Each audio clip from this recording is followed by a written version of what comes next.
मसीह में आप सबको सलाम। खुदावंद आपको और आपके ख़ानदान को बरकत, सेहत और तंदुरुस्ती अता करे। मसीह यसु नासरी के नाम से आमीन।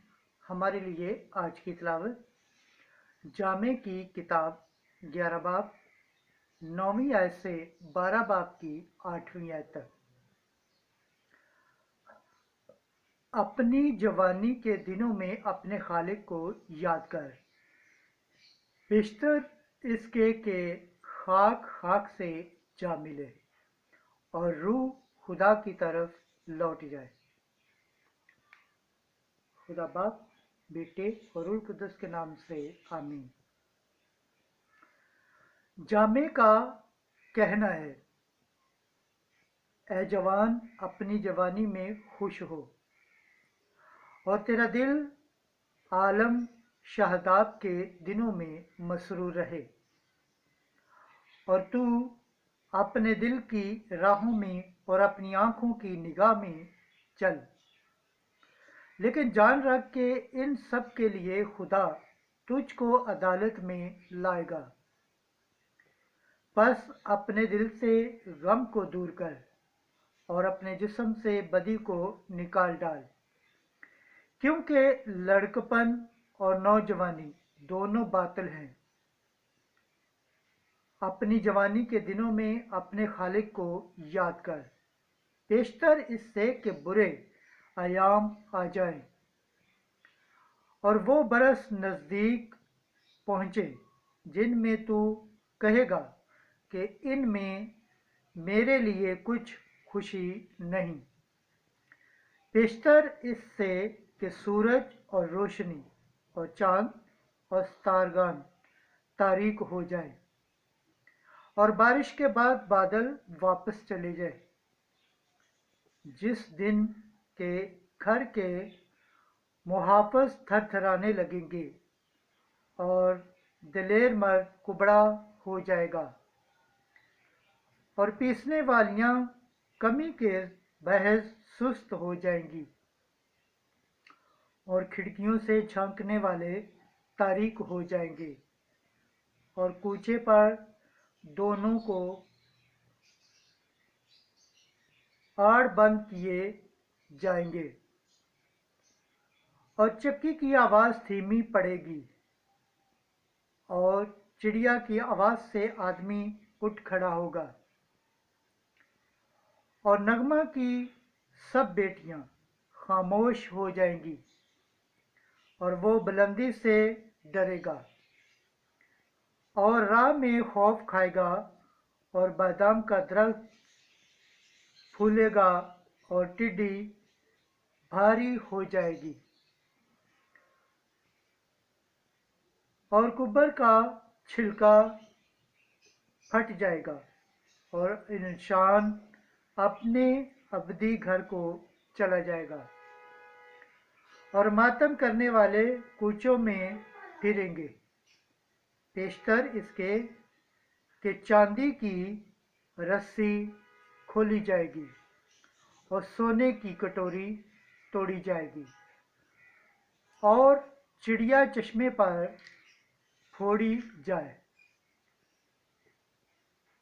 और खौल का चरगाह टूट जाए और खाक खाक से जा मिले जहाँ से आई थी और रूह खुदा की तरफ लौट जाएगी जिसने उसे बख्शा था। पाक कलाम के पढ़े और सुने जाने पर खुदावंद की बरकत हो, खुदावंद का शुक्र हो। आमीन। आज का ज़बूर पढ़ा जाएगा। ज़बूर 89 3 आयत से 6, 12 से 14 और 17 आयत। जमायती जवाब, ऐ खुदावंद तू ही पुश्त दर पुश्त हमारी पनाहगाह रहा है। तू इंसान को खाक में लुटा देता है और कहता है, ऐ बनी आदम लौट जा, क्योंकि तेरी निगाह में 1000 बरस कल के गुजरे हुए दिन की मानत है या रात के एक पहर की तरह है। जमायती जवाब, ऐ खुदावंद तू ही पुश्त दर पुश्त हमारी पनाहगाह रहा है।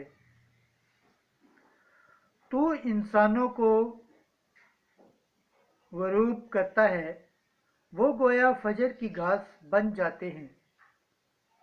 वो सुबह को लहलहाती और सब्ज हो जाती है और शाम को मुरझाती और सूख जाती है। जमाती जवाब, ए खुदावंद तू ही पुश्त दर पुश्त हमारी पनाहगाह रहा है। हमें सिखा के किस तरह अपने दिन गिन ले ताकि बातनी हिकमत हासिल करे। ए खुदावंद तरस खा, क्या तेरा गजब हमेशा तक रहेगा? अपने बंदों पर रहम फरमा। जमाती जवाब, ए खुदावंद तू ही पुश्त दर पुश्त हमारी पनाहगाह रहा है। हमें सुबह के वक्त अपनी रहमत से आसूदा कर ताकि हम अपने सब दिनों में शादमानी करें और खुश हों। खुदावंद हमारे खुदा की शफ़क़त हम पर हो और हमारे हाथ का काम हमारे लिए कामयाब हो। जमाती जवाब, ए खुदावंद तू ही पुश्त दर पुश्त हमारी पनाहगाह रहा है। खुदावंद के पाक कलाम पढ़े और सुने जाने पर खुदावंद की बरकत हो, खुदावंद का शुक्र हो। आमीन। नारे हम्द। हमारे खुदावंद यीशु मसीह का बाप हमारे दिल की आंखें रोशन करे ताकि हम समझ लें कि उसके बलवाहे की हमें क्या उम्मीद है। आज की अंजील मुकद्दस लूका के मुताबिक 9वां बाब 43 आयत से 46 आयत। इब्ने इंसान हवाले किया जाएगा। शागिर्द इस बात की बाबत पूछने से डरते थे। उन दिनों में जब उन सब कामों में तहज्जुब करते थे जो यीशु करता था, तो उसने अपने शागिर्दों से कहा कि ये बातें तुम अपने दिलों में रखो कि इब्ने इंसान इंसानों के हाथ में हवाले किया जाएगा, मगर वो इस बात को न समझे, बल्कि ये उनसे पोशीदा रही यहाँ तक कि उनको मालूम न हुआ, और वो इस बात की बाबत पूछने से डरते थे। अंजील मुकद्दस के वसीला से हमारे गुनाह माफ़ किए जाएं। ऐ मसीह तेरी सताइश हो। खुदावंद के पाक कलाम पढ़े और सुने जाने पर खुदावंद की बरकत हो, खुदावंद का शुक्र हो। आमीन। खुदा बाप, बेटे और रूह कुद्दुस के नाम से आमीन।